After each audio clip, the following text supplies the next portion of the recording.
সংসদ ২৭০ দিনে ব্যর্থ হলে প্রস্তাবগুলো স্বয়ংক্রিয়ভাবে সংবিধানে যুক্ত হবে। আলী রিয়াজ। আগামী সংসদ নিয়মিত কাজের পাশাপাশি প্রথম ২৭০ দিন ৯ মাস সংবিধান সংস্কার পরিষদ হিসেবে কাজ করবে। গণভোটে পাশ হওয়া প্রস্তাবগুলো এই সময়ের মধ্যে সংবিধানে অন্তর্ভুক্ত করবে।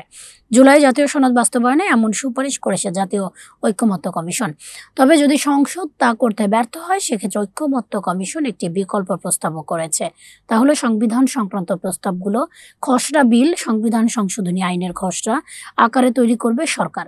বিলটি গণভোটে দেওয়া হবে। গণভোটে তা পাশ হলে সংবিধান সংস্কার পরিষদ মূল ভাব ঠিক রেখে প্রস্তাবনাগুলো অনুমোদন করবে। আগামী সংসদ সংবিধান সংস্কার পরিষদ হিসেবে ২৭০ দিনের মধ্যে তা অনুমোদন না করলে এগুলো স্বয়ংক্রিয়ভাবে সংবিধানে যুক্ত হয়ে যাবে, এমনটি জানিয়েছেন জাতীয় ঐকমত্য কমিশনের সহসভাপতি অধ্যাপক আলী রিয়াজ।